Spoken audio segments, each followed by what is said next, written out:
Market digest. मैं हूं पुरु गुप्ता, आपका ट्रेडिंग एनालिस्ट। एंड आज की वीडियो से हम एक ये वाला फॉर्मेट यूज़ करेंगे जिसमें कि हम पहले निफ्टी का एनालिसिस करेंगे और फिर हम बाकी सेक्टर वाइज इंडेक्सेस का एनालिसिस करके मैं उनके से आपको एक एक अच्छा स्टॉक पिक करके दूंगा जिसमें आप अगले दिन ट्रेड ले सकते हैं।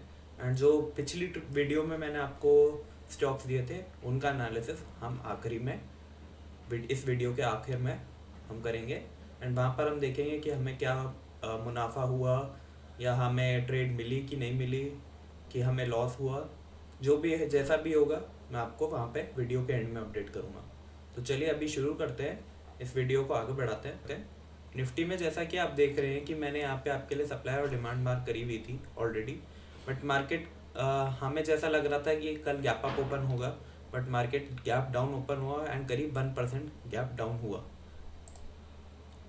ठीक है, तो ऐसे केसेस में मैंने आपको पहले भी बताया है कि ऐसे केसेस में हमें मार्केट के स्टार्टिंग के आवर्स को अवॉइड करके देखना होता है कि मार्केट किधर जा रहा है एंड अकॉर्डिंगली हम उसमें ट्रेड इनिशिएट करेंगे। तो जैसा कि आप देख सकते हैं मैंने यहाँ पे आपके लिए एक डिमांड ड्रॉ करी हुई थी, मार्केट वहाँ से रिवर्सल लिया। इनिशियली सुबह ये जो गैप था, इस गैप में मार्केट खुला एंड यहाँ पे ये आधा गैप फिल करके इस डिमांड से कहीं ना कहीं ये एक रिवर्सल लिया एंड रिवर्सल लेकर ये अपने 50 डेज मूविंग एवरेज के ऊपर टेस्ट करने लगा बार बार। एंड यहाँ पर इसने, आप देखेंगे ध्यान से, तो एक सप्लाई एरिया बनाने लगा, यहाँ पे एक डिस्ट्रीब्यूशन होने लगा। एंड देन फिर फाइनली क्या हुआ कि मार्केट 50 डेज मूविंग एवरेज के नीचे आया एंड देन फिर वहाँ से एक रिवर्सल लिया। तो यहाँ पे आप इसके ब्रेकडाउन पे एक ट्रेड इनिशिएट कर सकते थे जिसमें आपको एक अच्छा खासा मुनाफा हो जाता। तो ये एक हमारी अच्छी ट्रेड थी कल निफ्टी में।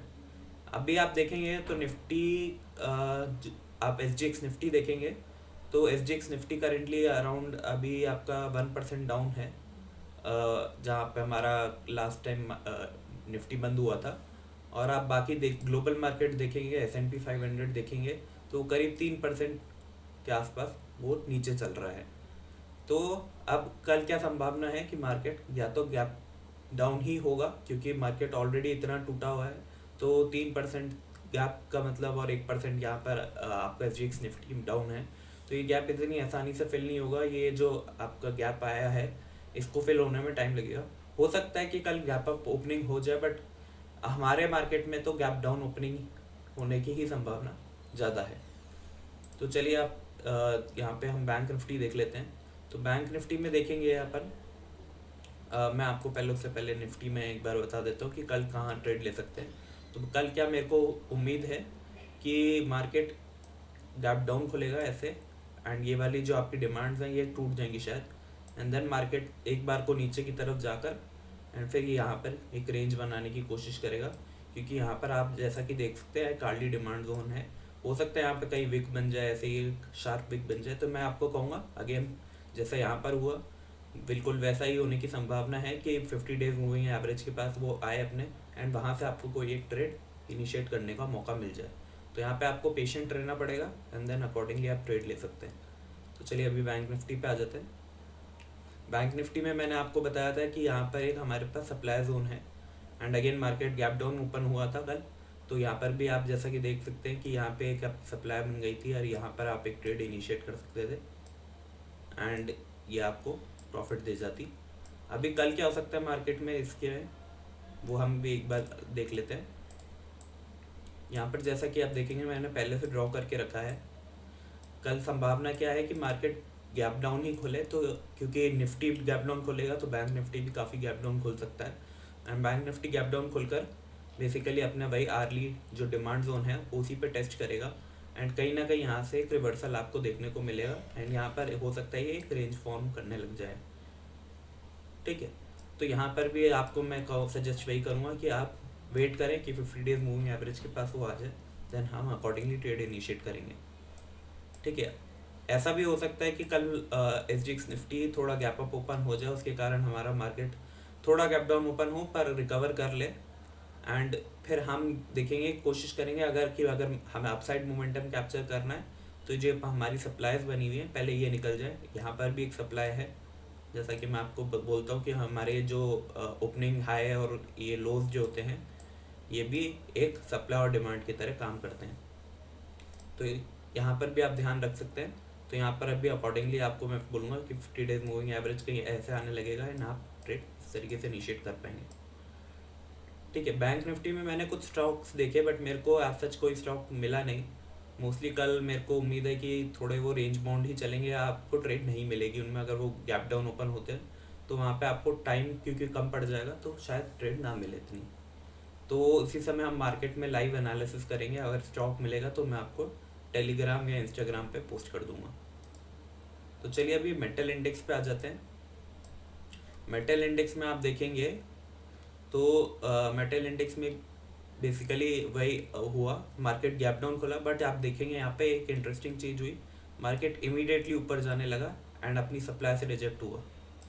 तो यहाँ पर उसने एक सप्लाई जोन बना दिया, दूसरा स्टैक हुआ हुआ सप्लाई जोन बना दिया एंड यहाँ पर आप देखेंगे कि यहाँ पे ये 50 डेज मूविंग एवरेज से आपको अगेन एक अच्छी ट्रेड देखने को मिल जाती। अगर आप यहाँ इस इंडेक्स को ट्रैक कर रहे होते, इसके स्टॉक्स को ट्रैक कर रहे होते, तो यहाँ पे आपको एक अच्छी ट्रेड मिल जाती। यहाँ पर इसका एक डिमांड जोन था, ये वहीं पे अपनी क्लोजिंग देगा। अब कल ये क्या कर सकता है, कल क्योंकि मार्केट गैप डाउन खुलने की संभावना ज़्यादा है तो ये जो आपका नीचे का जो गैप है हो सकता है कल ये फिल करने आ जाए एंड ये वाली डिमांड जोन पे होल्ड कर जाएगी। तो हो सकता है कि मार्केट ऐसे गैप डाउन खुले एंड देन कुछ इस तरीके से जाने लगे एंड देन फिर 50 डेज मूविंग एवरेज के सारे इस तरीके से ऊपर आने लगे। तो अगर वो ऐसा करता है तो आपके पास एक अच्छा मौका होगा एक लॉन्ग ट्रेड इनिशिएट करने का। अगर मार्केट यहीं खुलता है एंड ऊपर की तरफ जाने लगता है तो आप ये जो हमारे पास सप्लाई एरियाज हैं आप देखेंगे कि यहाँ तक का टारगेट हम एक्सपेक्ट कर सकते हैं। अगर ये वाली जो सप्लाई है ये कुछ रेंज एक्यूमुलेशन करके ब्रेक हो जाती है तो यहाँ पे अगर आपको एक अच्छा रिस्क रिवॉर्ड मिल जाए तो यहाँ पे भी आप डेफिनेटली एक ट्रेड ले सकते हैं। ठीक है, तो मेटल इंडेक्स में मैंने आपके लिए एक शायद स्टॉक सिलेक्ट किया था, शायद ये था APL अपोलो ट्यूब्स। ये मेटल इंडेक्स का एक स्टॉक है अच्छा। तो APL अपोलो ट्यूब्स में आप देखेंगे तो यहाँ पर एक रेंज बनी हुई है एंड यहाँ पर इसने इस रेंज को ब्रेकआउट कर दिया था बट ये यहाँ पर काफ़ी टाइम तक कंसोलिडेट किया है एंड फाइनली ये 50 डेज मूविंग एवरेज को कैच कर गया। तो अब यहाँ से हमें एक कल शार्प मोमेंटम देखने को मिल सकता है। तो ये इस स्टॉक में आप एक ट्रेड ले सकते हैं एंड यहाँ तक कि आप टारगेट एक्सपेक्ट करेंगे। अगर वो वहाँ ऊपर ब्रेकआउट करता है यहाँ पे रेंज एक्यूमुलेट करके तो आप उसको थोड़ा कैरी फॉरवर्ड भी कर सकते हैं बट मैं कहूँगा यहाँ पर आप थोड़ा मुनाफा बुक करें एंड देन आगे प्रोसीड करें। तो चलिए एक बार PSU बैंक पे आ जाते हैं। PSU बैंक में आप देखेंगे तो PSU बैंक में जैसा हमने सोचा था वैसा नहीं हुआ। मार्केट वहाँ पे डिस्ट्रीब्यूशन कर रहा था क्योंकि वहाँ पे ब्रेकआउट हुआ तो था कैनरा बैंक में, मैंने आपको जैसा कि दिखाया था, बट वो एक ट्रैप था एंड उस ट्रैप में हम भी फंस गए कहीं ना कहीं एंड मार्केट यहाँ पे गैप डाउन होकर उसने यहाँ पे एक रेंज बना के, आप जैसा कि यहाँ देख सकते हैं यहाँ पे आपको एक अच्छी ट्रेड मिल जाती दोबारा तो आप ये मोमेंटम कैप्चर कर सकते थे। तो जब मार्केट गैप डाउन खुला था तो उसने हमें कहीं ना कहीं मौका भी दिया था एक एग्जिट का, तो अपन यहाँ पर निकल भी सकते थे। अब यहाँ पर कैसे क्यों निकलना है कैसे निकलना है ये जो पर्टिकुलर स्टॉक है मैं उसमें आपके साथ डिस्कस करूँगा, जो कि कैनरा बैंक था हमारे केस में, मैंने जो आपको पिक दी थी तो वहाँ पर हम डिस्कस करेंगे। अभी मैं आपको इसमें बता देता हूँ मेरे पास जो एक अच्छा स्टॉक मेरे को नज़र आ रहा है कल शॉर्ट करने के लिए वो है बंधन बैंक। तो बंधन बैंक में आप देखेंगे कि यहाँ पर ये रेंज डिस्ट्रीब्यूशन हुआ है अच्छा खासा एंड ये फाइनली यहाँ पर कहीं ना कहीं हॉल्ट दिया हुआ है। तो कल अगर आपको एक पुल बैक पे मिले तो हम इसको एक शॉर्ट कर सकते हैं, एक अच्छा मोमेंटम हमें यहाँ देखने को मिल जाएगा। ये पूरा जो वॉइड है ये फिल हो जाएगा, ये जो अनट्रेडेड रीजन है ये फिल हो जाएगा एंड ये जो हमारे पास डिमांड जोन है यहाँ तक हम टारगेट एक्सपेक्ट कर सकते हैं। ठीक है, तो चलिए अभी हम मीडिया सेक्टर पे आ जाते हैं। एक सेकेंड, शायद कुछ नेटवर्क में प्रॉब्लम है। हाँ, तो मीडिया सेक्टर पे आ जाते हैं। तो मीडिया सेक्टर में आप जैसा कि देखेंगे मीडिया सेक्टर में कल क्या हुआ है, मीडिया सेक्टर कल गैप डाउन ओपन हुआ एंड वो एकदम से रिजेक्शन ले गया क्योंकि यहाँ पे एक डिमांड एरिया है हमारा ऑलरेडी उस डिमांड से रिजेक्शन लिया एंड पीछे भी इसका एक कुछ होगा, तो उसके कारण ये यहाँ से रिएक्शन लिया एंड रिएक्शन लेके ये ऊपर जाने लगा एंड देन फाइनली आप जैसा कि देख रहे हैं यहाँ सप्लाई पे आपको एक शॉर्ट करने की अपॉर्चुनिटी यहाँ मिली। तो यहाँ पर आप शॉर्ट कर सकते थे, जैसे ही 50 डेज मूविंग एवरेज के नीचे आया ब्रेक डाउन किया, यहाँ पे आप इसको शॉर्ट कर सकते थे। और यहाँ पर आप देखेंगे अब इसमें कल क्या हो सकता है, तो कल ये मोस्टली रेंज बाउंड रहने की संभावना इसमें ज़्यादा नज़र आ रही है मेरे को। या हो सकता है कि ये क्योंकि गैप डाउन खुल रहा है एंड यहाँ पे हमारे पास प्रीवियसली यहाँ पर बस हमारे पास एक गैप का सपोर्ट है, तो कल हो सकता है कि ये इसको तोड़ते हुए नीचे ऐसे आने लगे एंड ये जो पूरा गैप है ये फिल कर दे।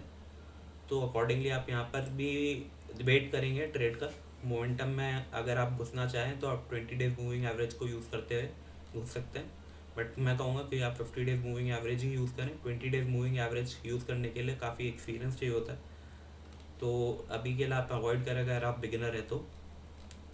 अदरवाइज़ अगर मार्केट कल ऊपर जाता है तो आप देखेंगे कि ये जो डिमांड है ये कैसे ना कैसे करके निकल जाए, देन हम ये ऊपर के जो ये टारगेट्स हैं ये एक्सपेक्ट कर सकते हैं। ठीक है, तो ये मीडिया सेक्टर में मेरे को अभी कोई स्टॉक ऐसा नज़र नहीं आ रहा जिसमें मेरे को कोई अच्छी ट्रेड मिले, तो अभी मैंने उसमें कोई आपके लिए स्टॉक सेलेक्ट किया नहीं है।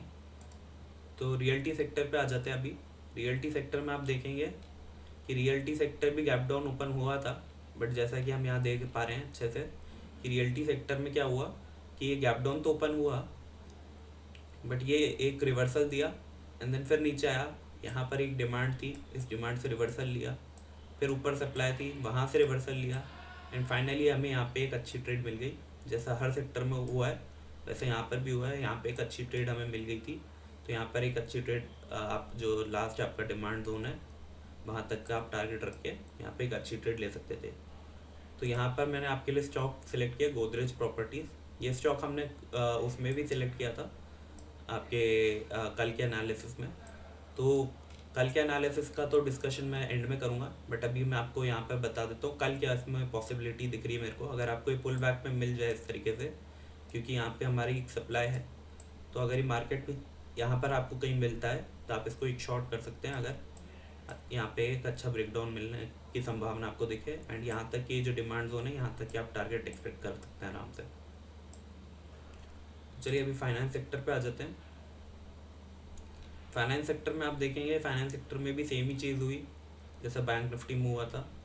तो फाइनेंस सेक्टर और बैंक निफ्टी में ज़्यादा डिफरेंस आता नहीं क्योंकि उनके कॉन्स्टिट्यूएंट स्टॉक्स कहीं ना कहीं सेम ही है, और जो HDFC बैंक है और HDFC है ये कहीं ना कहीं मेजर कॉन्स्टिट्यूएंट्स हैं, और ICICI बैंक आपका सिमिलर है। तो इसके कारण क्या है, ये दोनों सेम से ही चलते हैं, निफ्टी और निफ्टी फाइनेंशियल सर्विसेज। तो यहाँ पर आप देखेंगे कि यहाँ पर भी सेम सही चीज़ हुआ। यहाँ पर आप देखेंगे कि आपको ट्रेड यहाँ पे एक यहाँ पे डिमांड सप्लाई जोन बन गया एंड यहाँ पे आपको एक शॉर्ट करने की अपॉर्चुनिटी मिल गई अच्छी खासी। आप ये प्रीवियस डिमांड तक का टारगेट ले सकते थे। ठीक है, फाइनेंस सेक्टर में भी मेरे को कोई स्टॉक ऐसा मिला नहीं है अभी। तो अभी हम फार्मा सेक्टर पे आ जाते हैं। फार्मा सेक्टर में आप देखेंगे तो फार्मा सेक्टर में बेसिकली कल क्या हुआ, मार्केट गैप डाउन ओपन हुआ एंड गैप डाउन ओपन होके वो अपने एक पुराने डिमांड से रिवर्सल लेकर अपने 50 डेज मूविंग एवरेज पे गया एंड वहाँ से हमें एक शॉर्ट करने की अपॉर्चुनिटी मिल गई। कहाँ तक, अब उसके जो ये वाला जो लोअर डिमांड जोन था वहाँ तक का टारगेट हम एक्सपेक्ट कर सकते थे, क्योंकि यहाँ से उसने एक पुल बैक लिया था। तो यहाँ पर हमारा एक पहला टारगेट हो जाता कहीं एंड यहाँ पर हमारा एक दूसरा टारगेट रहता, तो अकॉर्डिंगली हम यहाँ पर ट्रेड इनिशिएट कर लेते। अब इसमें हम कल क्या हो सकता है वो उसकी संभावना देख लेते हैं। तो अभी आप जैसे इसमें थोड़ा ब्रॉडर पिक्चर देखेंगे तो मैंने आपको बताया था कि यहाँ पे स्टार्ट हुई हुई डिमांड्स थी, बट जैसा कि आप देख पा रहे हैं कि ये डिमांड कहीं ना कहीं इसने तोड़ दिया और ये हमारी लास्ट वाली डिमांड होल्ड कर रहा है। तो ये मेरे को कहीं ना कहीं बेयरिश नज़र आ रहा है। हो सकता है कल ये गैप अप ओपन हो क्योंकि हमारा जो इंडेक्स है वो गैप डाउन ओपन होने जा रहा है, बट यहाँ पर हमारे पास एक अच्छी सप्लाई नज़र आ रही है मेरे को। तो ये गैप अप ओपन होके भी यहाँ से रिजेक्शन ले सकता है एंड देन ये डाउनवर्ड मोमेंटम कंटिन्यू कर सकता है। और एक चांसेस ये भी है कि ये खुले ही गैप डाउन एंड धीरे धीरे यहाँ पे थोड़ा सा एक्यूमुलेशन करने के बाद एक पुल बैक ले एंड फिर नीचे तरफ आने लगे। तो फार्मा सेक्टर में हमें थोड़ा भी वेट करना पड़ेगा, इसीलिए कोई अभी स्टॉक है भी नहीं हमारे पास इसमें। तो इसमें क्या स्ट्रक्चर फॉर्म होता है एंड हमें अकॉर्डिंगली अगर लाइव मार्केट में कोई मेरे को ट्रेड मिलेगी तो मैं आपको ज़रूर शेयर करूँगा। तो चलिए अभी एनर्जी सेक्टर पे आ जाते हैं। एनर्जी सेक्टर में आप देखेंगे कि energy sector continuously out perform कर रहा है। एनर्जी सेक्टर ने अभी अपना जो प्रीवियस हाई बनाया था उसने उसको भी कल के आवर्स में तोड़ दिया एंड ये गैप डाउन खुला था अगेन एंड ये धीरे धीरे अपने 50 डेज मूविंग एवरेज के ऊपर सस्टेन करने लगा और यहाँ पे एक डिमांड थी। तो आप इस डिमांड के सहारे इसमें एक अप ट्रेंड के लिए भी एक ट्रेड ले सकते थे। अगर आपको यहाँ पे रिस्क रिवॉर्ड ठीक ठाक ही बैठा है, कोई ज़्यादा अच्छा रिस्क रिवॉर्ड था नहीं, बट स्टिल आप यहाँ पे एक ट्रेड ले सकते थे। एंड फिर ये रिवर्स कर गया यहाँ से ब्रेकआउट देकर, यहाँ पे ये रिवर्स कर गया। अभी क्या देखना हमें कि अगर ये इन डिमांड जोन्स को होल्ड कर लेता है एंड यहाँ से फिर से रिवर्सल आने लगता है और एक फिर ब्रेकआउट नया ब्रेकआउट होता है, तो हम अकॉर्डिंगली 50 डेज मूविंग एवरेज के सारे हम यहाँ पे ट्रेड ले लेंगे और यहाँ पे हम डिमांड जोन देखते हुए यहाँ पे एक हम ट्रेड इनिशिएट कर पाएंगे अच्छी। अगर ये नीचे जाने लगता है एंड डिमांड जोन्स को तोड़ने लगता है तो फिर ये जो नीचे ये जो गैप मैंने आपके लिए मार्क करके रखा है, इस गैप के लिए हम एक ट्रेड इनिशिएट कर सकते हैं अकॉर्डिंगली 50 डेज मूविंग एवरेज को अलाइन करते हुए। एनर्जी सेक्टर से मैंने आपके लिए एक स्टॉक सेलेक्ट किया है, गेल। तो गेल मेरे को थोड़ा बुलिश ही नज़र आ रहा है। इसमें आप जैसा कि देख सकते हैं यहाँ पे पहले एक डिस्ट्रीब्यूशन रेंज बनी थी, देन यहाँ एक्यूमुलेशन हुआ, देन यहाँ एक्यूमुलेशन हुआ है। अब अगर ये कल यहाँ पे ब्रेकआउट कर जाता है इस तरीके से एंड यहाँ 50 डेज मूविंग एवरेज के आसपास कहीं आपको मिल जाता है, तो मैं कहूँगा ज़रूर आप इस ट्रेड को लेकर जाएं, क्योंकि फिर ये एक्यूमुलेशन कन्फर्म हो जाएगा एंड हमारे पास ऊपर एक अच्छा खासा इसमें गैप पड़ा हुआ है जो कि फिल हो सकता है, तो हमें अच्छा खासा रिस्क रिवॉर्ड मिल जाएगा। ठीक है, अभी ऑटो सेक्टर की तरफ आ जाते हैं।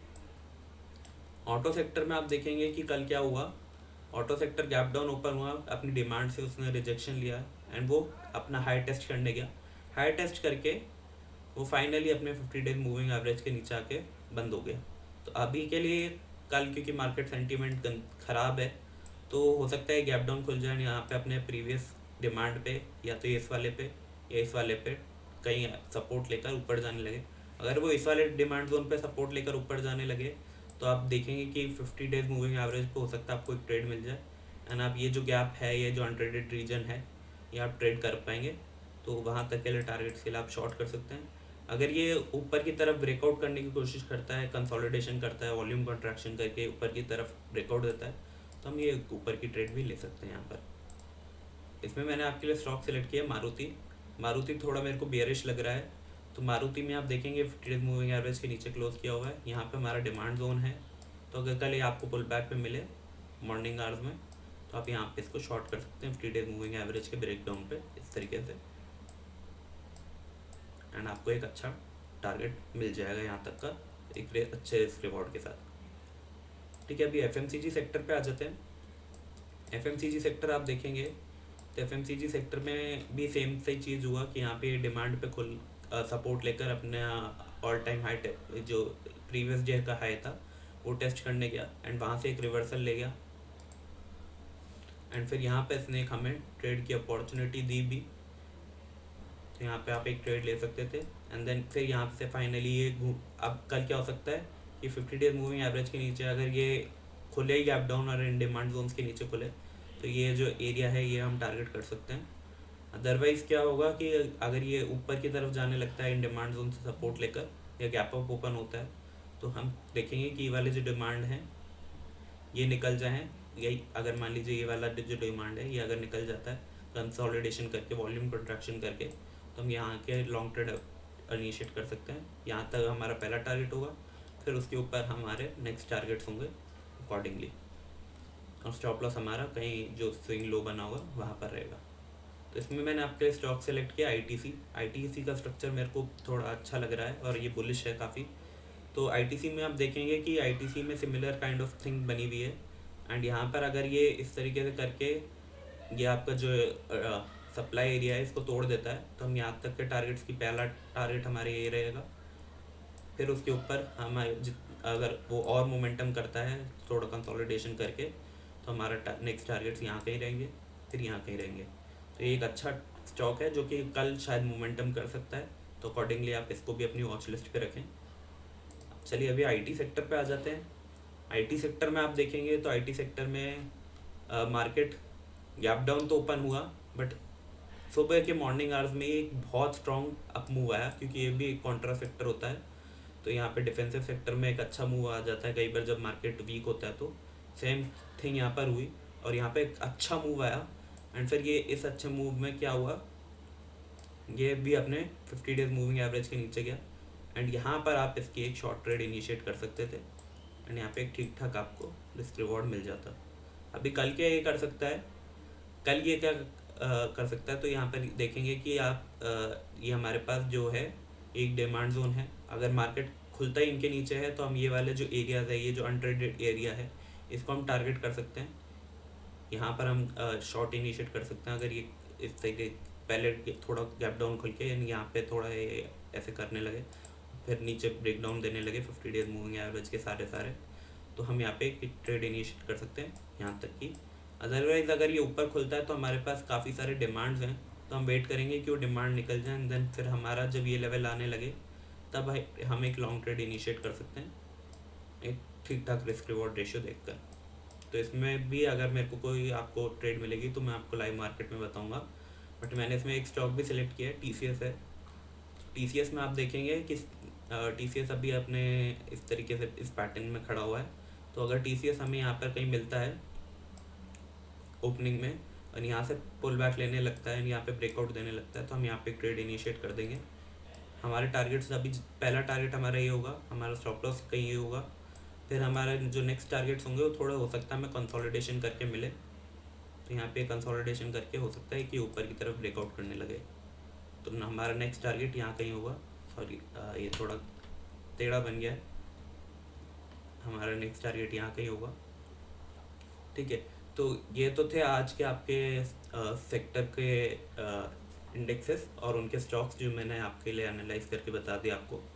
अभी चल लेते हैं हमने जो पुराने कल जो हमने लास्ट वीडियो में जो स्टॉक सिलेक्ट किए थे उनमें क्या हुआ, उनमें कैसा मोमेंटम रहा। ठीक है, तो हम वो देख लेते हैं। हाँ, कहाँ हमें ट्रेड मिली, कहाँ हमें ट्रेड नहीं मिली, कहाँ हम लॉस हुआ, कहाँ हमें प्रॉफिट हुआ। तो चलिए अभी आ जाते हैं कैनरा बैंक पे। कैनरा बैंक में आप देखेंगे मैंने आपको लॉन्ग ट्रेड दी थी, ये हमें ब्रेकआउट दे गया था क्लोजिंग के टाइम पे, तो मेरे को उम्मीद थी कि ऊपर का गैप फिल कर जाएगा।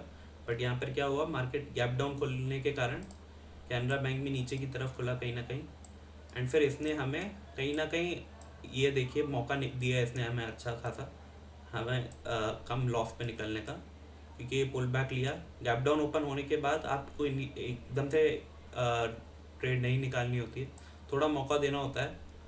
और यहाँ पे देखेंगे कि ये डिमांड जोन पे होल्ड कर गया, जैसे कि मैंने आपको बोला था कि हम इसको बचाने के लिए डिमांड जोन्स काफ़ी है नीचे, इसीलिए हमने स्ट्रक्चर लिया था कि अगर ऐसे वर्स्ट केस में अगर ये गैप डाउन भी खुल जाता है तो हमें ज़्यादा नुकसान नहीं होगा। एंड फिर ये यहाँ से एक रिवर्सल दिया तो आप यहाँ पे निकल सकते थे एंड फिर ये आप देखेंगे कि ये वैसे ही स्ट्रक्चर में आ गया एंड यहाँ पर जैसा कि हम PSU बैंक के सेक्टर पे इंडेक्स पे देखे थे वहाँ पर हमें एक शॉर्ट ट्रेड मिल रही थी, तो हमें यहाँ पर भी एक शॉर्ट ट्रेड सिमिलरली मिल रही थी। तो आप ये वाला जो डाउन मोमेंटम था ये कैप्चर कर सकते थे, तो इसमें आपको अच्छा खासा मुनाफा हो जाता। चलिए ICICI बैंक पे आ जाते हैं। ICICI बैंक भी हमने सेलेक्ट किया था, ICICI बैंक में भी सिमिलर सा स्ट्रक्चर था, बट ICICI बैंक भी गैप डाउन खुला एंड यहाँ पे आप देख सकते हैं कि ICICI बैंक ने भी अपने डिमांड जोन से पुल बैक दिया एंड यहाँ पर हम यहाँ इसको ट्रेड को निकाल सकते थे। तो यहाँ पे हमें थोड़ा लॉस होता अगर हम BTST लेकर गए होते, बट अगर आप BTST नहीं लेकर गए होते तो आपके यहाँ पर ट्रेड इनिशिएट ही नहीं होती, क्योंकि हमारा जो स्ट्रक्चर था वो गैप डाउन ओपन हुआ तो हमारे को कोई ट्रेड नहीं मिलती। मेरा था कि अगर ये 50 डेज मूविंग एवरेज से अगर ये घूमने लगे यानी ये ऊपर की तरफ ब्रेकआउट करने लगे देन हमें ट्रेड लेनी है, बट ऐसा कुछ हुआ ही नहीं। यहाँ पे इसने उल्टा ही किया, तो यहाँ पर भी आप जैसा कि देख सकते हैं कि ये हमारा एक सप्लाई बन गया था एंड इस सप्लाई से हम यहाँ पे एक शॉर्ट ट्रेड इनिशिएट कर सकते थे जहाँ पे हमें अच्छा खासा प्रॉफिट हो जाता। पर क्योंकि आपने BTST शायद नहीं ली होगी, क्योंकि मैंने पहली बार डाली थी ये, तो होपफुली आपको कोई लॉस नहीं होगा। अगर जिन्होंने BTST ली भी थी तो वो यहाँ पर मिनिमम लॉस पे निकल गए हों होपफुली, तो अच्छा हुआ होगा। अभी आ जाता है हम नेक्स्ट स्टॉक पे जो कि है नेटवर्क 18। नेटवर्क 18 में मैंने आपको बोला था कि ये भी अपना एक ब्रेकआउट लेवल पे खड़ा हुआ है जहाँ से एक अच्छा ब्रेकआउट हो सकता है एंड हमने सोचा था कि ये पुल बैक पर हम ले लेंगे। तो यहाँ पे पुल बैक हुआ भी बट उसका ब्रेकआउट नहीं हुआ। आप यहाँ पे ध्यान से देखेंगे तो यहाँ पर इस ट्रेड को आपको अवॉइड करना था। यहाँ पे अब ये एंट्री का थोड़ा यहाँ पे आपको ध्यान रखना पड़ेगा कि एंट्री जब भी हमें लेनी है कि जब अगर हमारा 50 डेज मूविंग एवरेज ऐसे आ रहा है एंड स्टॉक मान लीजिए कुछ इस तरीके से आता है एंड देन यहाँ पे एक ब्रेकआउट होता है, तभी हमें एंट्री लेनी है और यहाँ पर कहीं पे हमारा एक डिमांड जोन होना चाहिए। तो जो भी मैंने आपको एनालिसिस बताता हूँ मैं इसी बेसिस पे बताता हूँ कि हमारा जो पुल बैक हो फिर उसका ब्रेकआउट हो तो अब हमें यहाँ पे एंट्री इनिशिएट करनी है और हमारा स्टॉप लॉस कहीं यहाँ इस लो के नीचे रहेगा एंड फिर हमें वो मोमेंटम कैप्चर करना होता है। तो अब यहाँ पर क्या करना है हमें कि यहाँ पर क्या हुआ कि हमें ट्रेड नहीं मिली एंड यहाँ पर फिर मार्केट नीचे आने लगा एंड नीचे आकर ये जैसा कि देख सकते हैं आप एक सप्लाई जोन बन गया था एंड उस सप्लाई जोन से 50 डेज मूविंग एवरेज के नीचे आ गया। तो यहाँ पे एक हम शॉर्ट ट्रेड इनिशिएट कर सकते थे, हमें बेहतरीन 4% का जो शॉर्ट मोमेंटम था वो मिल जाता। तो यहाँ पर भी आप ये काम कर सकते हैं। तो ऐसा नहीं है कि जो मैं स्टॉक्स आपको बता रहा हूँ उसमें जो डायरेक्शन मैंने आपको बोला है वही आपको लेनी है, आप दूसरे डायरेक्शन में भी देख सकते हैं अगर मार्केट उस तरीके से मोमेंटम करता है। मैंने ऐसे केसेस में बोला है जब मार्केट बहुत ही ज़्यादा गैप डाउन या गैप अप खुल जाता है तो हमें उसी समय का प्राइस एक्शन देखना होता है, स्टार्टिंग के मार्केट आवर्स हमें अवॉइड करने होते हैं। ठीक है, नेक्स्ट स्टॉक पे हम आ जाते हैं HDFC बैंक। HDFC बैंक में भी यही सिमिलर चीज़ हुई। HDFC बैंक खुला नीचे, हम डिमांड जोन से रिवर्सल लिया, अगर आप BTST लेकर गए थे तो आपको निकलने का उसने मौका दिया। ठीक है, और फिर यहाँ पर ये अपने 50 डेज मूविंग एवरेज के नीचे आ गया एंड यहाँ पर आपको एक शॉर्ट ट्रेड लेने का मौका मिल गया। तो यहाँ पे मैं आपको वही बोलूँगा कि ऐसे स्ट्रक्चर सेलेक्ट करें अगर आप लॉन्ग जा रहे हैं शॉर्ट जा रहे हैं, जिसमें आपके पास या तो अगर आप लॉन्ग जा रहे हैं तो आपके पास काफ़ी सारी डिमांड्स हो जो कि कोई ना कोई आपकी होल्ड कर ले। तो आपको BTST में ओवरनाइट अगर ऐसे मार्केट गैप अप या गैप डाउन हो जाए तो आपको लॉस ना हो बहुत बड़ा। और अगर आप शॉर्ट ट्रेड जा रहे हैं तो आप ये इंश्योर करें कि आपके ऊपर सप्लाईज इतनी ज़्यादा हैं कि अगर मार्केट गैप अप ओपन हो जाए तो भी आपको इतना लॉस ना हो, कोई ना कोई सप्लाई उसको वापस से गिरा दे। ठीक है, नेक्स्ट स्टॉक पे आ जाते हैं। एक सेकेंड,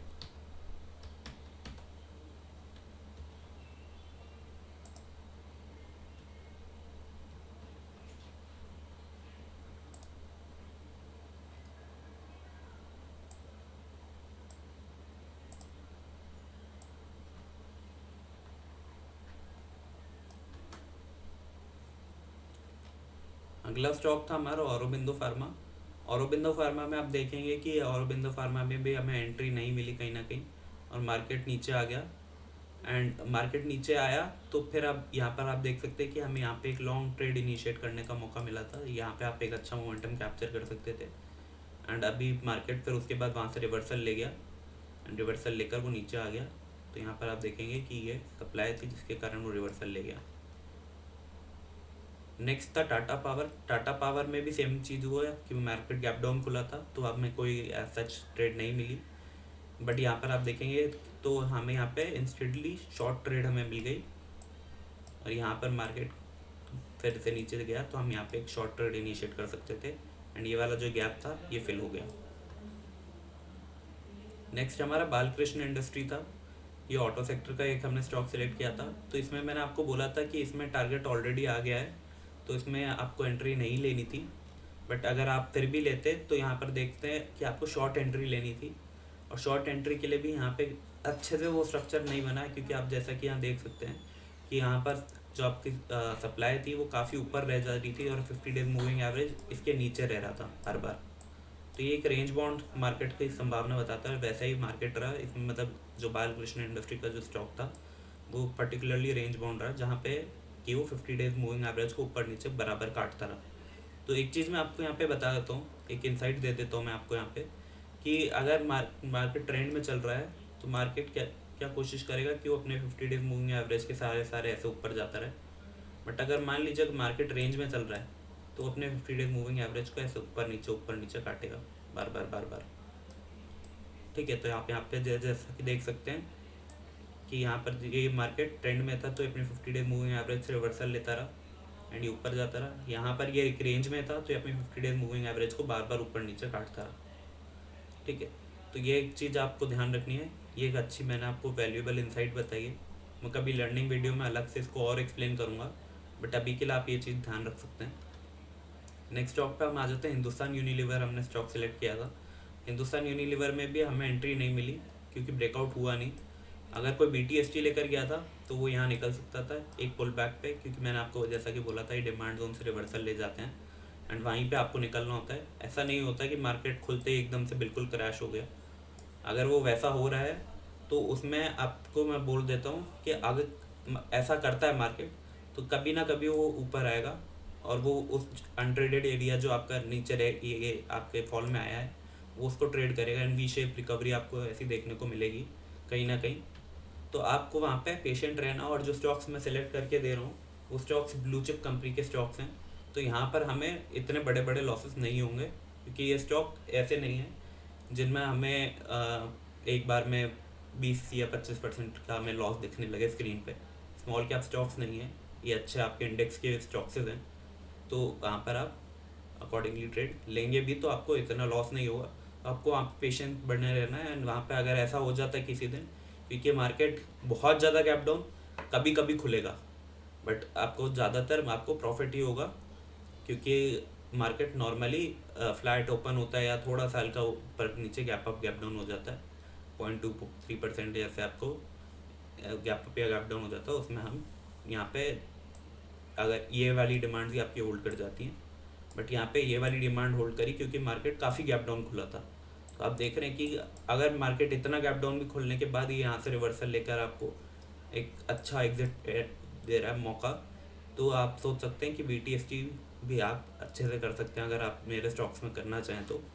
पर अभी आप देख लें यहाँ पे कि जैसा कि आफ्टर मार्केट आवर्स में यहाँ पे क्या हुआ, यहाँ पे अगेन हमें एक शॉर्ट ट्रेड मिली और ये वाली शॉर्ट ट्रेड काफ़ी अच्छी थी। यहाँ पे काफ़ी अच्छा रिस्क रिवॉर्ड आपको दिख रहा होगा, तो मैं आपको एक बार बनाकर भी दिखा देता हूँ। यहाँ पर कहीं पर हमारी एंट्री होती, ये हमारा स्टॉप लॉस होता और ये हमारा टारगेट होता। तो आप जैसा कि देख सकते हैं 1:4 का टारगेट आपको देखने को मिल रहा है स्क्रीन पे। तो ये एक बहुत अच्छी ट्रेड साबित हो सकती थी अगर आप सही डायरेक्शन पकड़ लेते लाइव मार्केट में।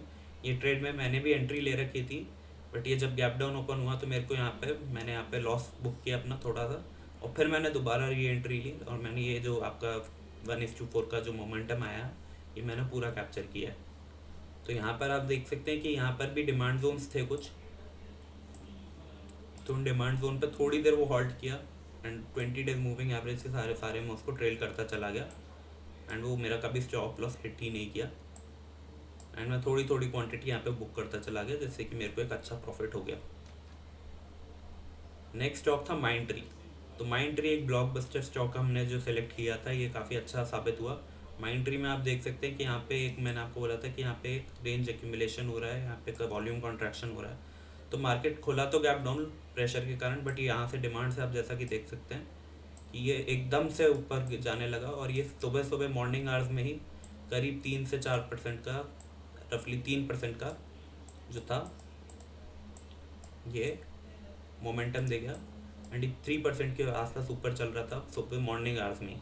तो आप सोच सकते हैं, और पूरे दिन भर ये मार्केट होल्ड करता गया अपने एक तो वीवा पे होल्ड करता गया और 50 डेज मूविंग एवरेज के भी ऊपर अभी होल्ड कर रहा है। ठीक है, तो मैंने आपको बोला था माइंडट्री IT सेक्टर में सबसे ज़्यादा स्ट्रॉन्ग है। तो जैसा कि आप देख सकते हैं, अगर IT सेक्टर के हम इंडेक्सेस पे चलते हैं तो यहाँ पर IT सेक्टर में आप देखेंगे कि सबसे ज़्यादा जो स्टॉक चला वो माइंडट्री ही था, जो कि 3.58% हमारा स्टॉक ऊपर चला। बाकी सारे सेक्टर के जितने भी स्टॉक्स आप देख रहे हैं वो फाइनली क्लोजिंग पे आपको कहीं मोमेंटम नहीं दिख रहा होगा, बस एक माइंडट्री ही था जो कि आउट परफॉर्म किया। अब माइंडट्री में कल कुछ भी हो सकता है, क्योंकि माइंडट्री में यहाँ पर हमारे पास एक सप्लाई है जहाँ पर ये मार्केट अपना मोमेंटम लूज़ कर गया है एंड हमारे पास यहाँ पर और एक बड़ी सप्लाई है।